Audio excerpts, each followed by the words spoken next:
Hey guys, subscribe for daily content. And if you're shopping for gear, make sure you check out the description for the newest items at some of the very best online retailers. There's also links for some of the items that I personally recommend. Thanks! What's going on YouTube? Metal Complex here, and today I've got a really special knife unboxing to share with you guys. So, this was sent to me by Brian. It was loaned to me by Brian, who's a viewer. This is not mine to keep. It will go back to him when I'm done. But it is something pretty special. This is a Shirogorov and Dmitry Sinkevich collaboration. This was something that was available on Recon 1 here somewhat recently. I think you had to win a lottery to have the opportunity to buy it, which is a concept that it just blows some people's minds, you know. But if you're new, believe it or not, that's absolutely a thing. This knife was extremely expensive, and as far as I understand, there was high demand for it. I did not know that it existed. But I'm about to share it with you guys. I have not opened this box yet. I'm going to open that up and share that moment with you guys. Thanks so much again to Brian for loaning this to me so I can take a look at it. I will do a full review on it. Thanks to my patrons for supporting me, and please make sure to follow me on Instagram at metal_complex. You can get production and rare Shirogorov knives on Recon 1. Sometimes they have customs, right? Some people are really confused as to where people get Shirogorov knives. I have always got them at Recon 1. It's up to you. If you're not looking for a Shiro, then you don't need to worry about it. But there you go. Shiros are very, very expensive, just so you know. So this is the Shirogorov Bio. I know that you showed me a picture of it, I think, Brian, but I can't remember what it looks like. All right, there's the COA. I'm going to move that up here so that we can all take a look at this. Oh, boy. Oh, yeah, now I remember. Ooh, man. It's not often that I see Shiros with... I've just dreamed of having a Shirogorov with a consistent pattern on it for so long. Look at that. That is just gorgeous.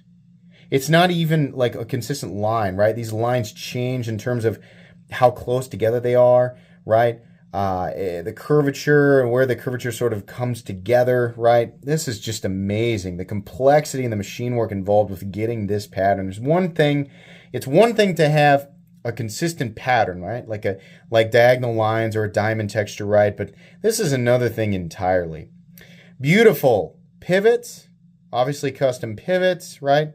It looks like proprietary tool for the pivot as well. Same with the pocket clip, fully milled clip and backspacer.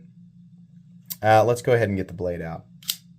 Oh, there's that Shiro action. Oh, geez.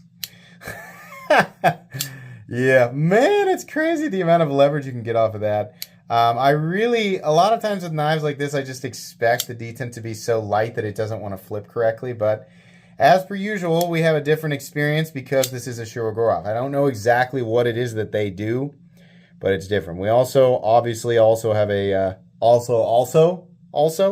we have a mirror edge. I do not know what the blade steel is. Does it say? Okay, there we go. M398, and we have multi-row bearings. 46 of 300. What did these go for? If you won the lottery, according to the note here, if you won the lottery for the opportunity to buy one, they went for $1,650, which means those of you wanting to seek these out on the secondary market right now will inevitably have to pay more money, and that's just how it goes. This is really cool, though, and I'll say right off the bat, the ergonomic lines are very, very good. Here's the thing. I don't know about you guys, but whenever I hear Dmitry Sinkevich, I think of knives that are capital S-shaped, aggressively S-shaped, and it's not that I've always been turned off by every single design that Dmitry Sinkevich has ever put out, but a lot of the time I don't doubt the guy's ability to create a functional knife. I don't doubt the design's utility. I know that there are many people who swear by his designs, right? And he's had some really interesting collaborations with lots of companies, but I mean, specifically Shirogorov in the past. This is the least Sinkevich that I've ever seen.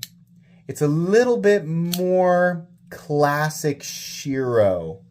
There's more Shiro here There's more in-house Shiro than there is Sinkevich, right? Let's compare this, because I am, if you didn't know, somebody who owns many Shirogorov knives. 1, 2, 3. I actually have 4. I forgot. I had. So this is my most recent special edition, the Soft Overkill, the RJM collab Soft Overkill, right? That also has a mirror edge on it. So there we go. Size up against that.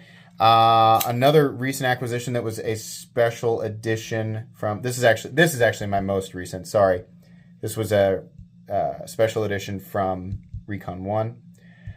So about a little close to the same size. And then we have a standard production F95-0, or the newest F95. And then we have the Gen 1 of the Quantum, right? So there it is up against these Shiros. If you're a Shiro person and you needed to have a couple of examples there. Let's measure it. Man, it's quite a bit bigger than I thought. It's still 8.75 inches. That's crazy. A lot of Shiros come in at that exact length. Blade to handle ratio is always very good, or very consistent. Like it's not quite a 1-to-1, but it's somewhat close. 8.75 on this guy. Same here, 8.75. How are we on the Neon? I think once again we're gonna come in at about 8.75. No, this guy's not the Neon. The Quantum, slightly longer, maybe 8.85. How about the F95? I'm pretty sure that one's also, yeah, 8.85. And then the F3NS with the Technocarbo and Van X blade is also the same thing. Yeah.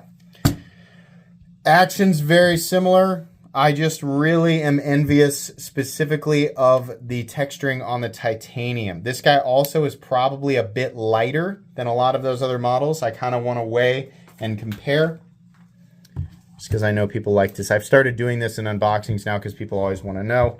So for this guy, I would bet that this is the lightest of the bunch. 4 ounces. That's amazing. Versus the F95-0.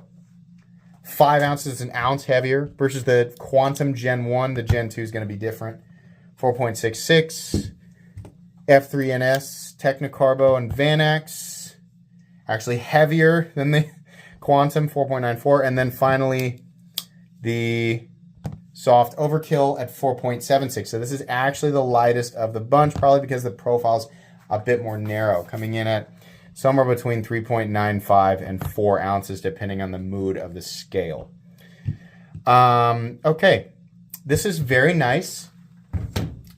I think this is probably my favorite Sinkevich. If the design came purely from Sinkevich, it's my favorite Sinkevich design that I have seen.